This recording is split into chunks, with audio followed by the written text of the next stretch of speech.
Hope TV family, what's good? It's your boy Dr. JC Howard, and I appreciate you locking in even right now on with Christ and Culture with your boy. Listen, man, I'm just super excited about the content this week. I want to say shout out. I want to say shout out to all of the wonderful fathers. We just celebrated Father's Day on last weekend.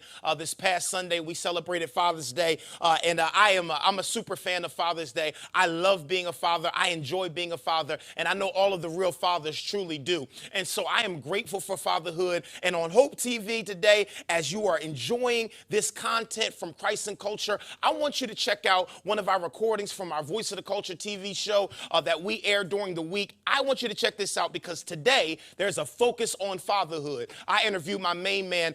He's the leader of our fitness ministry here at the House of Hope, my main man, Rashad Abad. And he talks about focusing on fatherhood and why fatherhood is so critical in the lives of the children in which we're raising today. I love it, and it's an absolutely phenomenal conversation. I guarantee it's going to bless your life and bless your family. Check it out right here, right now on Christ and Culture with Dr. J.C. Howard. Children are actually one of the top three reasons why married couples get divorced. And what they don't realize is that God brought y'all together first.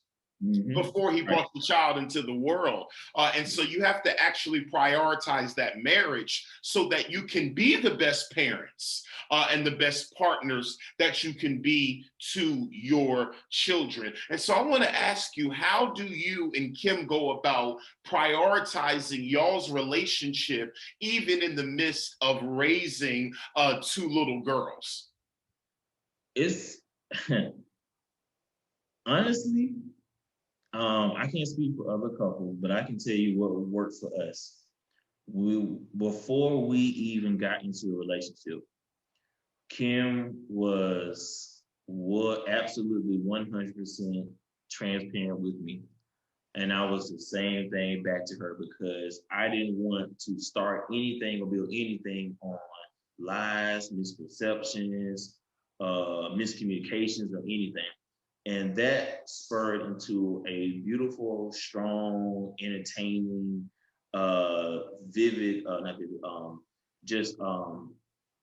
colorful relationship where we didn't really have to hide anything. We didn't have to put on a front. I didn't have to, bow down to her feet. She didn't have to bow down. We were just upfront, and we just kind of, everything was totally real. And I really think that another reason why marriages don't last because they are built on monuments of nothingness. They didn't establish that foundation first. So when they got married, or when the marriage was complete and over and done, and the glitz and glamour and the high is gone, now you're almost like you're experiencing life with a stranger. Wow. Because that foundation had holes or cracks or leaks in it, and it wasn't fortified prior to our marriage. Whereas Kim and I, and other marriages out there, whether we know about them or not, just kind of spent time getting to know each other, forming that bond. It wasn't based on anything physical. It was all social, emotional, physical, and mental. And all that fortified and meshed together is going to lead to whatever else you want to lead to. Engagement and marriage. And then with our children, like I said, we both agreed upon 2 kids cap. That's it. Whether it was a boy and girl, 2 boys, 2 girls, doesn't matter. Whatever the Lord allowed us to have, that's what we were supposed to have, and we were gonna run it just like that.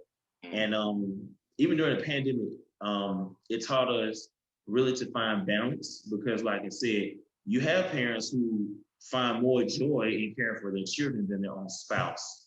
And that wasn't me.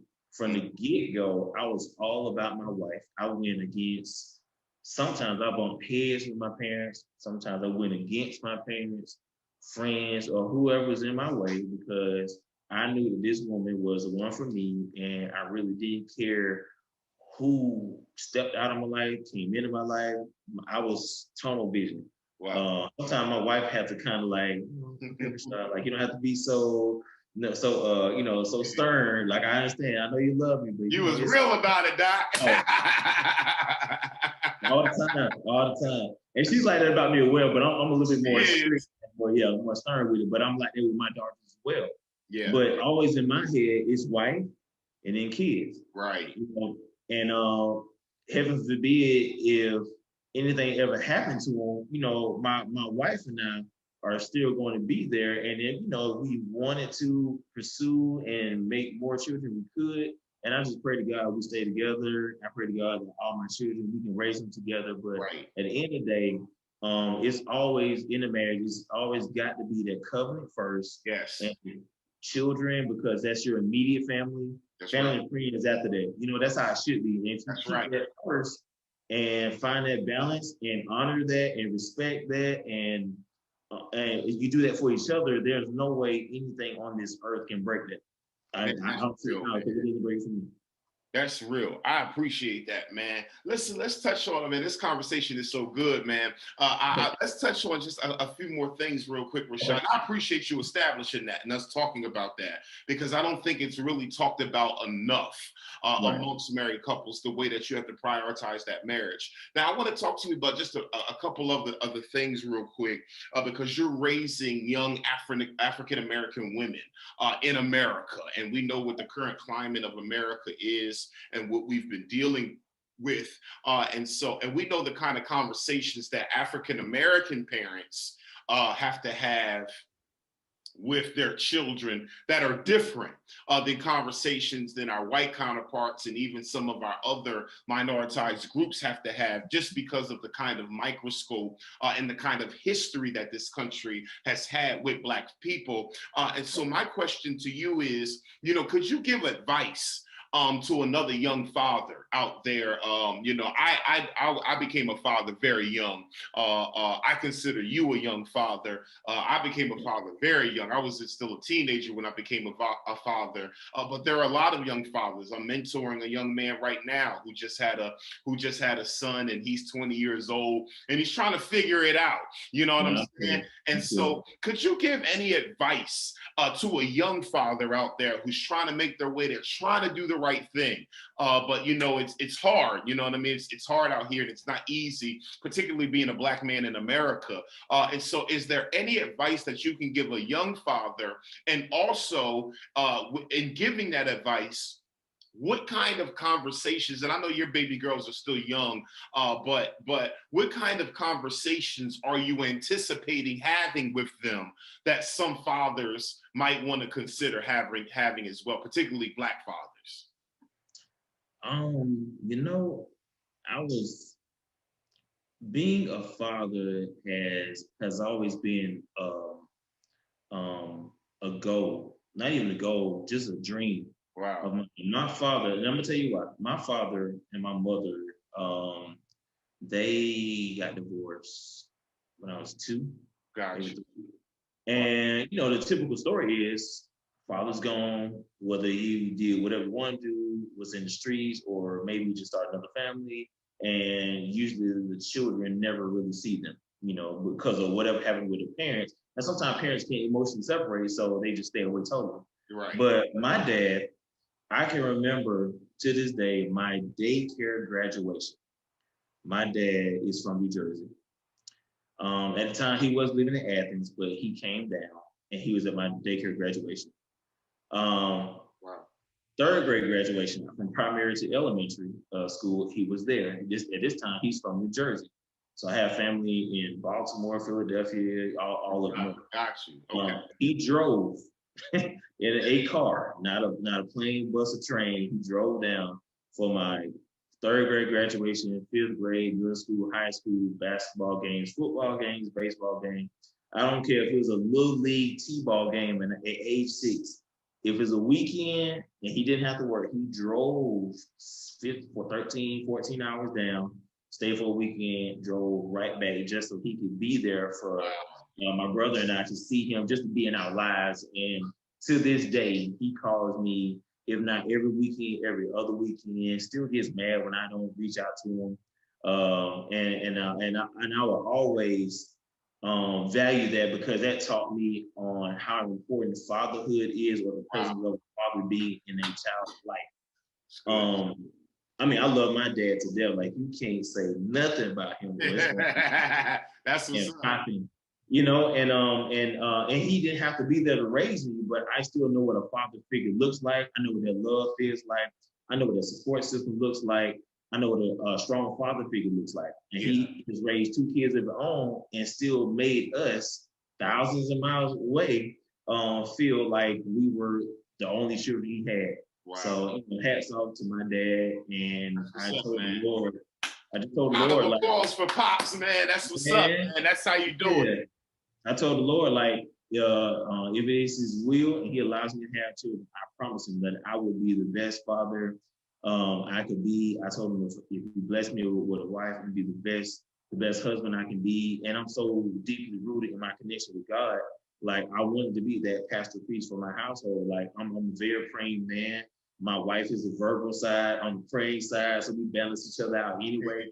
So I feel protected all the time because I take God everywhere with me, no matter where I go. So as a young father out there, like, especially whether you saw your child born or not, just be as involved as you can. Don't hold it against the child if you and the mother are not on good terms. It's not about that.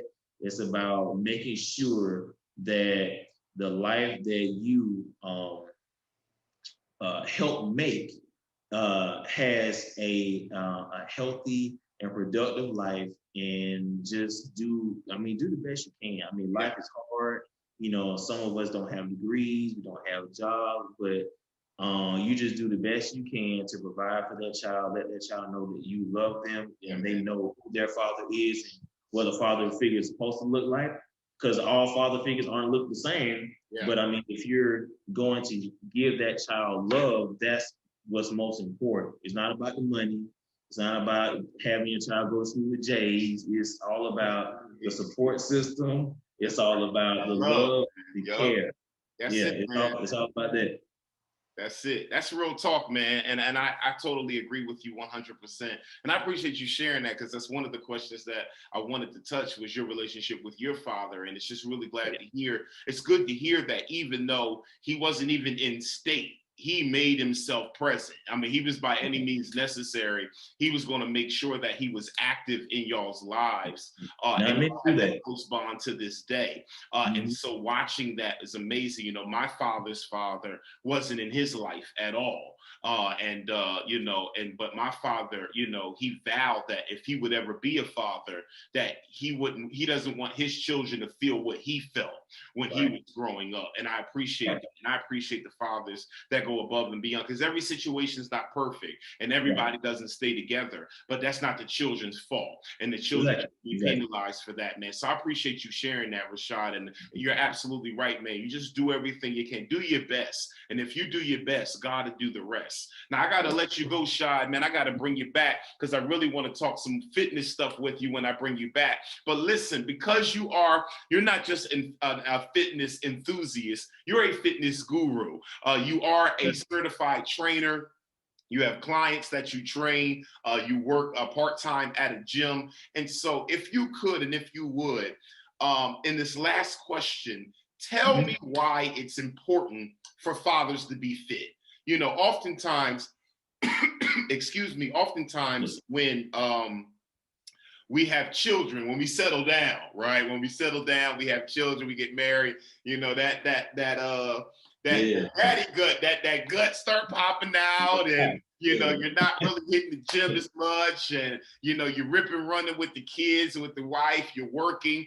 Why is it important for fathers to stay fit? Not only why is it important, but how can they? You know what I mean? With a lot of the scheduling and different things going on and working, you know, how can fathers look for a way to stay fit? And why is it important for them to stay fit from the viewpoint of a professional trainer and nutritionist?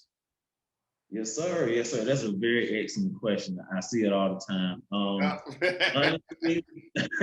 Honestly, it has to be an intrinsic and extrinsic goal. For example, intrinsically, you have to just have that self-respect and that self-esteem to look in the mirror and like, you know what, this is not what's up. This is not cute. And it's not my best. It's not my best self. No, not at all. I mean, you shouldn't like the way you look when you put your clothes on and you stepping out with your family, especially if your wife, fiance, girlfriend, whoever looks good, and you kind of got the chest that's sagging and it's coming over your belt, it should make you feel some kind of way. And a lot of times there's a lot of literature out there that tells us that when you have more chest and belly fat, that's going to lead to a higher chance of getting heart disease, type 1, type 2 diabetes, all that, high cholesterol, hypertension. It's true, and it's going to hit you eventually, no matter what color, ethnicity, predominantly in blacks, in African Americans, I'm sorry, because of our culture and how we behave and psychologically how we grew up, and it's hard to battle against that, and that's a barrier. And a lot of our brothers and sisters don't understand that until it's too late. So, me personally, I gained at least 40 pounds when I got married. Wow. And it's because I took my concentration off myself and put it on my wife, and then put it on my child. Even though my wife is like, Rashad, you used to be active, used to work out a lot, and you just kind of slow down since you've been together. I don't want you to, because my wife has a high metabolism, and she just, she's cute and petite all the time. Right.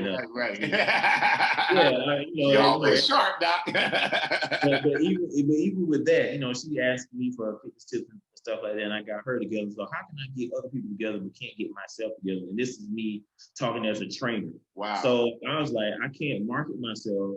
I can't be the best self for my daughters when I'm trying to run around in the yard for them, and I'm winded, I'm sweating, chest hurt. I never felt this before. So what's going on? You're gaining weight, becoming more unhealthy. You're dehydrated. Blood pressure's up. Eating salty foods and processed food. All that stuff catches up with you, especially when you're married. Especially when you take the focus off yourself. Right. And next thing you know, you look up, you're 30, 40, 50 pounds heavier, and you end up getting this unsavory message from your doctor saying you need to do something or something else is going to take over. Facts. So not saying that was the case for me, but me, I didn't like the way I looked, 1, and 2, some of the biological parameters that the doctors give you in your lab results are unfavorable. So like, okay, as a personal trainer, my cholesterol is elevated. Okay, I need to do something about that. It's all about dietary. Indeed. So there has to be intrinsic and then extrinsic. You don't like the way you look, but you also have to have a certain level of self-esteem, self-respect for yourself, that this is the body that God gave you, and you're misusing it, or you're wasting it, or you're mistreating it. And that maltreatment is going to have a result that's not going to be favorable for you. And I just like, you know what? Let me find a balance. Let me find a way I can play with my kids, train my clients, keep my wife happy, and bring myself back up to par. And I just started doing what I used to do. And it's okay to be myself in a marriage. And my wife had to show me that. She had to show me, like, Rashad, I love you too, but you were focusing too much on me and you're letting yourself go. Right. That's a real friend. That's good. Friendship. That foundation is there, and I respected that. So I'm like, okay.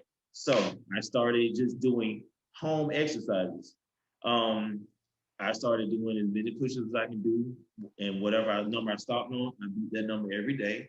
I did that with squats, and I did that with sit-ups. So now you're doing midsection, upper body, and lower body, and your heart rate fluctuates when you do that. So you're actually conditioning your heart as well. You don't have to get up and run a mile in the cold or in the blistering heat. You can do things right there at home, body-wise, because you're using gravity as resistance to challenge yourself. And once you get into the mode or build that discipline and that consistency, then you can look into going into classes, getting a bike, increasing your NEAT, NEAT, which is non-exercise activity thermogenesis, like folding clothes, cutting grass, whatever like that, and just do things around the house, and that will eventually, evolve into going to the gym, getting a membership, or just going outside doing some things. So yeah, it's very important to keep yourself healthy. Otherwise, the example you set for your children won't be healthy. Right. And 2, you won't be healthy enough to keep up with them.